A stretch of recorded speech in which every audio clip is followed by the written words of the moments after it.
إلا الله لا إله إلا الله لا إله إلا الله سيدنا محمد رسول الله صلى الله عليه وسلم.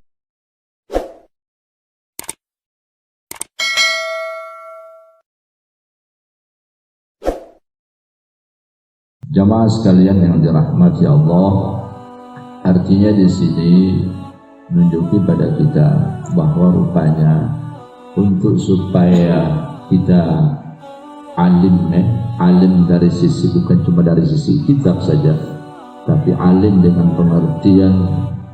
Alim ini kan berarti dari kata ilmu.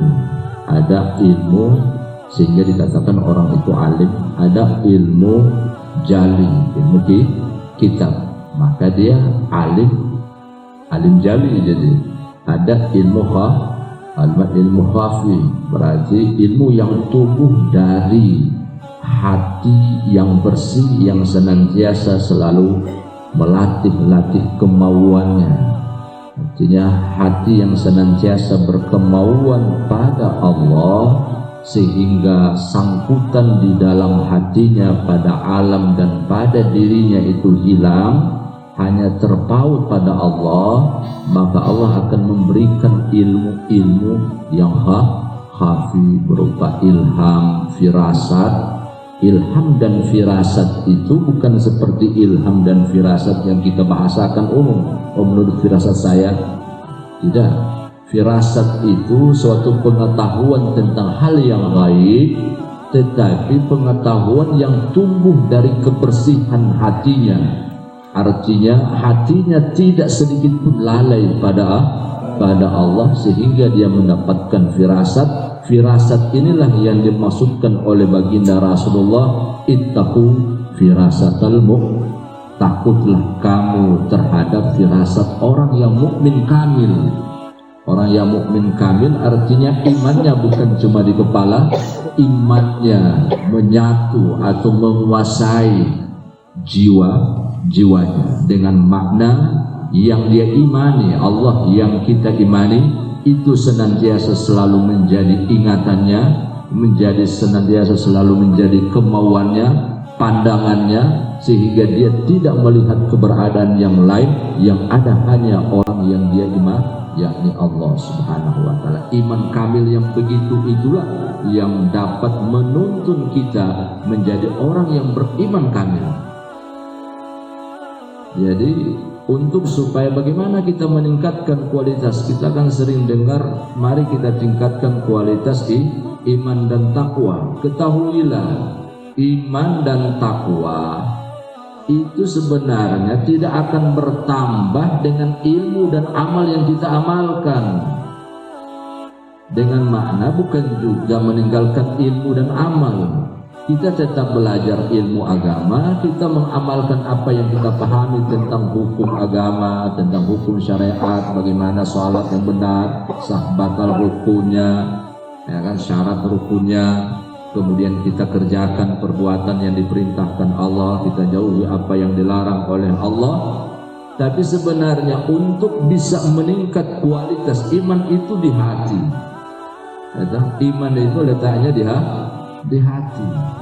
Kalau hati kita bercabang, kalau hati kita ingatannya banyak, khatar-khatar yang masuk ke dalam hati, ingatan-ingatan kepada selain Allah itu senantiasa silih berganti datang ke dalam hati, maka bangka-bangka sambayang tetap tidak akan bertambah, bahkan justru dia akan semakin terpuruk. Artinya akan jatuh ke dalam kesyirikan, kemunafikan, kezaliman.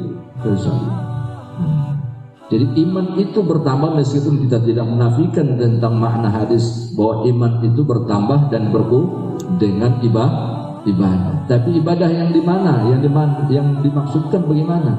Ibadah yang di mana ibadahnya artinya dia melakukan salat yang disertai dengan zuhud, salat yang khusyuk, salat yang ikhlas, Salat yang dimana hatinya hanya terpaut pada itu yang dimaksudkan dengan iman itu bertambah dengan sebab ibadah. Tapi kalau seperti ibadah yang kita lakukan cuma sekedar ruku sujud, tidak akan pernah bertambah.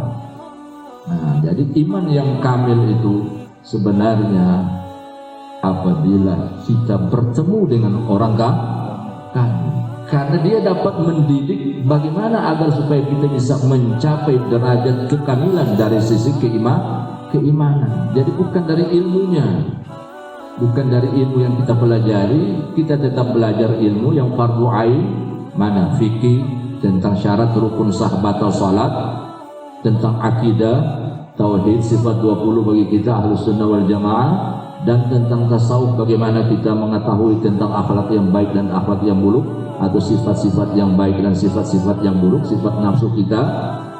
Kemudian kita amalkan itu, ya kan? Mengamalkan tentang fikih, mengamalkan akidah, dan mengamalkan tasawuf. Tetapi apabila tidak ada orang yang menuntun kita di dalam pendidikan ini, inilah makna daripada perkataan para ulama, man ta'allama bila syekh fasyekhuhu syaitan. Barang siapa yang mengamalkan, yang berilmu, yang belajar tanpa syekh, maka syekhnya adalah syekh. Artinya dia akan tersesat di dalam menjalani agama. Sehingga itulah sebenarnya wajib hukumnya bagi kita itu mencari seorang syekh yang dapat menuntun kita kepada iman yang kamil. Wajib bagi kita mencari seorang syekh yang dapat membawa kita pada Allah, bukan cuma sekedar mengajarkan tentang Tuhan dan sifat-sifat Tuhan. Kalau itu banyak, tidak perlu juga cari guru, baca Google, selesai. Di Google ini segala macam soalnya. Tanya Pak Google, dia jawab tentang masalah ketuhanan. Tetapi untuk supaya bisa meningkat derajat kualitas keimanan kita, sehingga yang kita imani itu menjadi pegangan kita, artinya kita tidak takut, tidak khawatir, tidak gundah dengan alam semesta termasuk corona. Ini baru corona saya kelawakan loh. Padahal nyanak terling. Bagaimana kalau dengan musuh yang berperang dengan senjata? Artinya bukan juga kita nafikan tentang apa yang dianjurkan oleh pemerintah. Bukan tadi seperti kata Panglima, jangan kasih tunjuk berang, jangan juga kasih tunjuk berani, ya kan? Tetapi ketakutan itu jangan sampai menguasai batin kita. Artinya ketakutan kita dengan alam, dengan makhluk itu menguasai hati, sehingga cahaya keimanan kita pada Allah hilang. Ini sebenarnya yang paling kita takuti.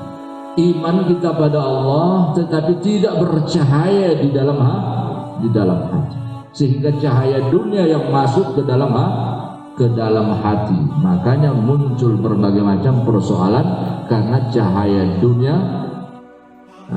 bukan nur Allah yang masuk ke dalam nur ain, nur hayati yang masuk, dan ini kan bahaya. Jadi harus nur Allah. Nah, bagaimana agar supaya kita bisa mendapatkan nur Allah? Berarti pertama, cari guru yang benar, bukan cuma sekedar hafal hadis firman, ya toh, tetapi dapat membimbing, menuntun kita, mengarahkan kita pada Allah. Talabu syekh fariyadatun wajibatun walau min akabiril mencari guru yang kamil itu adalah wajib hukumnya, walaupun dia termasuk ulama yang paling besar. Dengan maknanya tidak ada lagi yang melebihi kehebatan ilmu dari ulama tersebut, tetapi wajib bagi dia mencari seorang syekh yang dapat membimbing rohaninya pada Allah Subhanahu wa ta'ala. Kalau ada, meskipun lautan api kita seberang, itu berarti menunjuki tentang pentingnya kita mencari seorang mursyid yang kamil. Kalau tidak, bisa kita disaksikan orang ini seberapa lama belajar tentang agama, mengamalkan agama, tapi coba lihat perubahan pada diri, pada keluarga. Tidak bisa dengan ilmu yang kita pahami dan amal yang ada pada kita, kecuali ada bimbingan sehingga kualitas ibadah kita itu meningkat kepada Allah, artinya meningkat, kita tetap beribadah, hati kita terpaut pada Allah, dan kita tidak berpisah-pisah dengan pisah-pisah. Ini sebenarnya tujuan beragama ini, supaya kita tidak berpisah dengan Allah. Nah, maka oleh karena itu ikutilah anjuran mereka, ikutilah nasihat mereka.